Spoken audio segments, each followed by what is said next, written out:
Hello everybody. इस समय रात के यहाँ पर तकरीबन 11:30 बज के ऊपर का ही टाइम हो रहा है, 11:40 के आसपास का टाइम हो रहा है। अभी अभी जैसा कि सुबह मैंने अपने आईपीओ वाली वीडियो में भी कहा था कि आज यहाँ पे रेट कट होने वाला है, उसके ऊपर मैं एक अलग से वीडियो नहीं बना पाया था क्योंकि मुझे कुछ काम था यहाँ पर।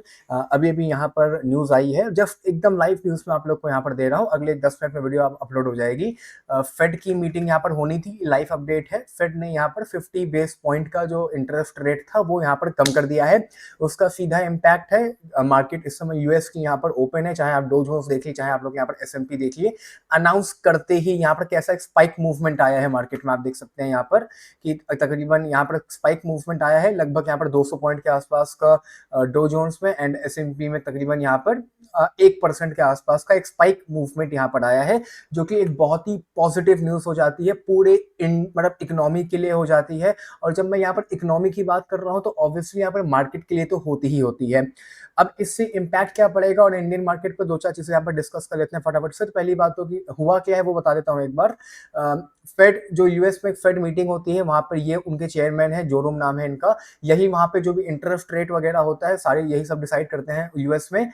इन्होंने 50 बेस पॉइंट का मतलब हो जाता है कि 4.75 का वहां पे इंटरेस्ट रेट, सॉरी 5.25 का वहां पर इंटरेस्ट रेट चल रहा था। 5.25 से उन्होंने कम करके 4.75 तक ले आए हैं, और कुछ कुछ चीजों में तो मतलब हल्का सा उन्होंने और कम किया है। मोटा मोटा आप 50 बेस पॉइंट मान सकते हैं। 50 बेस पॉइंट का मतलब होता है कि पॉइंट के बाद का जो पॉइंटेज होता है उसको 50 बेस पॉइंट कहते हैं। तो इतना तो इन्होंने यहाँ पर कम कर दिया है, और अब अगली मीटिंग अभी से यहाँ पर हर 3 महीने पे एक बार मीटिंग होती है। सो अब अगला इन्होंने यहाँ पर फिर से हिंट कर दिया है कि दिसंबर में जब फिर से मीटिंग होगी तब ये फिर से यहाँ पर 50 बेस पॉइंट तक का जो इंटरेस्ट रेट है वो कम कर सकते हैं। बड़ी बात यहाँ पर यह है कि इस समय ये जो इन्होंने कम किया है इंटरेस्ट रेट यहाँ पर, वो कोविड के बाद बढ़ना चालू हुआ था, और अब 4 से 5 साल बाद पहली बार इंटरेस्ट रेट यहाँ पर कम हुआ है। तो ये मतलब कोविड का जो इम्पैक्ट था, जो हम लोग अपनी लाइफ में पिछले 4-5 सालों से यहाँ पर सुनते चले आ रहे हैं, उसके बाद ये पहली बार हुआ है कि इंटरेस्ट रेट यहाँ पर कम करे गए हैं। अब इसका फर्क क्या पड़ेगा, बहुत ही सिंपल भाषा में आप लोग को समझाने की कोशिश करता हूं। अगर मार्केट में इंटरेस्ट रेट कम हो जाता है तो ऐसे में जो लोग होते हैं वो लोन्स वगैरह ज्यादा ले सकते हैं, क्योंकि इंटरेस्ट उनको यहाँ पर कम चुकाना पड़ेगा।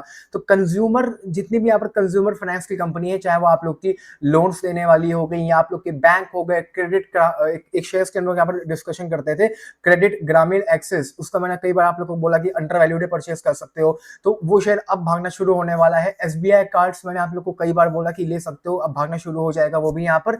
जितने भी आप लोग के यहाँ पर फाइनेंस के रिलेटेड कोई सा भी शेयर था जो कंपनी आगे मार्केट में लोन देती हो, फिर चाहे वो आप लोग का यहाँ पर इरेदा हो गया, इरेदा भी आगे लोन देता है अपने जो भी यहाँ पर सोलर सेक्टर में लोग काम कर रहे हैं। उसके अलावा फाइनेंस के जितने भी शेयर्स हैं सबके सब वहां पर कल उछल जाएंगे।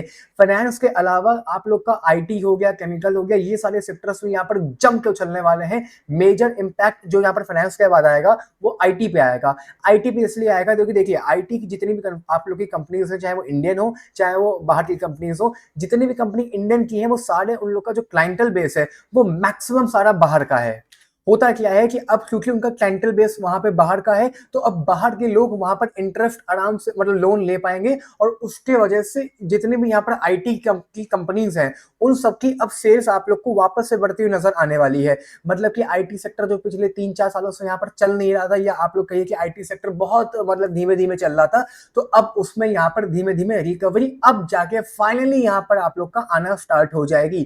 थोड़ी बहुत रिकवरी हो सकता है कल आप लोग को वहां पर इन्फोसिस वगैरह पॉजिटिव में उठे हुए मिल जाए, या हो सकता है कल परसों में धीमे धीमे आप लोग का जो रिकवरी है वो यहाँ पर आना स्टार्ट हो जाए। वैसे फेड की मीटिंग से पहले तो अगर मैं आप लोग को यहाँ पर इन्फोसिस का एडीआर भी दिखाऊं, तो इन्फोसिस का एडीआर भी ट्रेड होता है। जिनको नहीं पता कि एडीआर क्या होता है, एडीआर क्या होता है, जब एक कंपनी कहीं और की होती है और उसका, अच्छा विप्रो का है, हाँ, अगर मैं आप लोग को विप्रो का भी दिखाऊं, अगर डे चेंज में मैं दिखाऊं, अभी तो खैर मार्केट ओपन नहीं है न्यूयॉर्क की, आप लोग का वो वाली ओपन है, एसएनपी एंड डो जोन्स वाली ओपन है। एनीवेज कल आप लोग को यहाँ पर कहीं ना कहीं पूरी की पूरी मार्केट में उछाल देखने को मिल सकता है। जो स्टॉक्स आप लोग को यहाँ पर न्यूज में अपने रेडार पर रखने होंगे वो आप लोग के हो जाते हैं कंज्यूमर फाइनेंस वाले हो जाते हैं। बेसिकली आप लोग का एसबीआई कार्ड हो गया, क्रेडिट ग्रामीण एक्सेस योजना हो गई, इसके अलावा बैंक वगैरह कल भागेंगे, और उसके बाद आईटी, आईटी यहाँ पे सबसे ज्यादा आप लोग को एक्शन में नजर आने वाला है फाइनेंस के बाद। तो आईटी पे भी कहीं ना कहीं अपनी पकड़ बना के रखिएगा। और तो अगर मैं यहाँ पर पर एज़ सच कुछ न्यूज़ है नहीं, जो मेन न्यूज़ थी मोटा-मोटा मैंने आप लोग को यहाँ पर समझाने का ट्राई कर दिया है। कोई भी अगर आप लोग को और जानकारी चाहिए तो नीचे आप लोग कमेंट कर सकते हैं, मैं आप लोग को वहाँ पे रिप्लाई कर दूँगा। अभी की वीडियो में इतना ही, काफ़ी लेट हो रहा है, फटाफट से अपलोड कर देता हूँ, आप लोग को यहाँ पर जानकारी मिल जाएगी। So bye bye, take care, love you all. अच्छा हाँ, एक बात और बता दूँ, सॉरी, ये आप लोग का जितने भी आईपीओज़ थे इन सब की वीडियो अपलोडेड है, ये वाली, और आप लोग का केआरएन करके एक आईपीओ नया आने वाला है उसके लिए ये वाली, और मनबा फाइनेंस के लिए ये वाली। ये तीनों वीडियोज़ आप लोग चेकआउट कर सकते हैं, कंप्लीट इन्फॉर्मेशंस आप लोग को यहाँ पर मिल जाएँगी। So love you all.